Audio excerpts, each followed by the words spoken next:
इस उम्र में कुछ लोगों को ये बीमारी हो जाती है पार्किंसन की, जो धीरे धीरे हमारी शारीरिक कैपेसिटीज पर असर डालता है। ऐसे लोगों को एक नुस्खा मैं बता देता हूँ, वो आप इस्तेमाल करिए। इसको पाउडर बना के 1 ग्राम सुबह 1 ग्राम शाम, मुझे उम्मीद है इनको फायदा होना मुमकिन है। क्या आप पार्किंसंस रोग के लक्षणों की जानकारी रखते हैं? क्या आपको पता है कि पार्किंसंस हो जाने पर इंसान में क्या क्या बदलाव दिखाई देने लगते हैं? अगर नहीं तो इस वीडियो को पूरा जरूर देखें, ताकि अगर किसी को ये समस्या हो जाए तो इस बीमारी की जल्दी और सही पहचान हो पाए और इसे शुरुआती स्टेज में ही रोक दिया जाए। पार्किंसंस रोग एक न्यूरोलॉजिकल डिसऑर्डर है जो धीरे धीरे हमारी शारीरिक कैपेसिटीज पर असर डालता है। ये बीमारी दिमाग में डोपामिन नामक न्यूरोट्रांसमीटर यानी संकेत भेजने वाले केमिकल की कमी के कारण होता है, जो हमारे शरीर की मूवमेंट्स को कंट्रोल करता है। इसके लक्षण धीरे धीरे विकसित होते हैं और ज्यादातर 60 साल की उम्र के बाद दिखते हैं, लेकिन कभी कभी ये कम उम्र के लोगों में भी हो सकता है।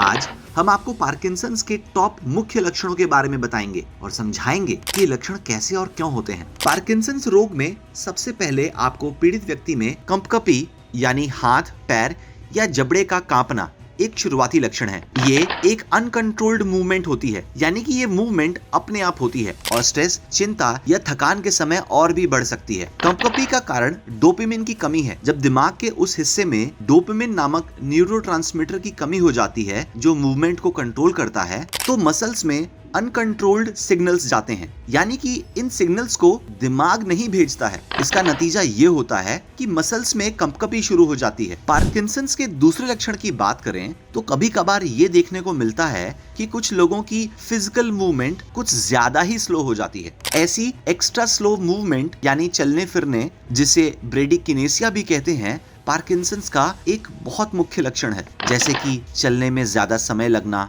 हाथ के मूवमेंट्स का सुस्त या स्लो हो जाना या चीजों को उठाने में दिक्कत होना इत्यादि। ये समस्या भी डोपामिन की कमी के कारण ही होती है। डोपामिन दिमाग और शरीर के बीच संकेत भेजता है। जब ये न्यूरोट्रांसमीटर सही और जरूरी मात्रा में नहीं होता तो दिमाग और शरीर के बीच का कम्युनिकेशन स्लो हो जाता है, जिससे शरीर की मूवमेंट्स पर असर पड़ता है। ये लक्षण पार्किंसंस के बढ़ने के साथ और भी गंभीर हो सकते हैं, जिससे व्यक्ति को चलने, उठने, बैठने और रोजमर्रा के काम करने में दिक्कत होती है। इसके अलावा मसल्स की जकड़न या कठोरता भी पार्किंसंस का एक और कॉमन लक्षण है। इसमें शरीर की मसल्स सख्त और टाइट हो जाती हैं, जिससे मूवमेंट लिमिटेड हो जाती है। ये जकड़न शरीर के किसी भी हिस्से में हो सकती है। जब दिमाग में डोपामिन का लेवल कम होता है तो मसल्स में फ्लेक्सिबिलिटी यानी लचीलापन कम हो जाता है। डोपामिन शरीर को गाइड करता है कि कब और कैसे मूवमेंट करनी है, लेकिन इसकी कमी होने पर मसल्स टाइट हो जाती हैं। पार्किंसंस के मरीजों में ये जकड़न कभी कभी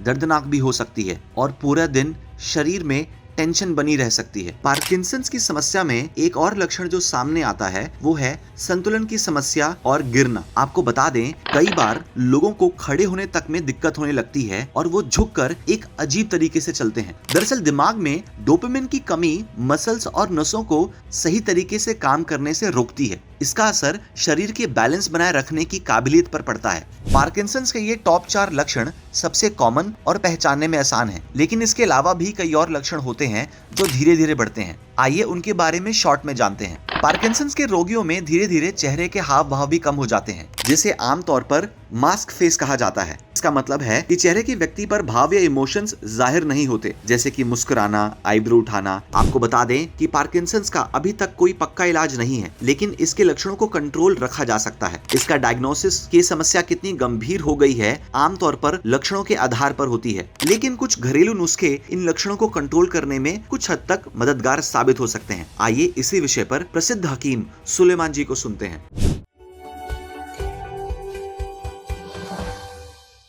इस उम्र में कुछ लोगों को ये बीमारी हो जाती है पार्किंसन की, और ऐसे लोगों को मूंग की दाल की बनी हुई सब्जी या कुछ भी हलवा और खिचड़ी तरह तरह से बनती है ना, मूंग की दाल बहुत तरह से बनती है, इन्हें खूब कसरत से खिलाइए।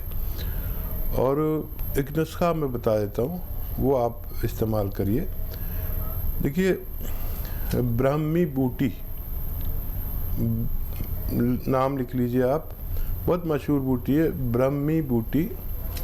100 ग्राम ले लीजिए और हल्दी 50 ग्राम, ब्राह्मी बूटी 100 ग्राम, हल्दी 50 ग्राम और धनिया 100 ग्राम, आंवला 100 ग्राम और गोंद मोरिंगा 100 ग्राम। इनको खूब बारीक पाउडर बनाएं।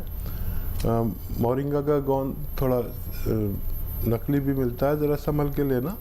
इसको पाउडर बना के 1 ग्राम सुबह 1 ग्राम शाम खाने के बाद सादे पानी से खिलाना शुरू करें।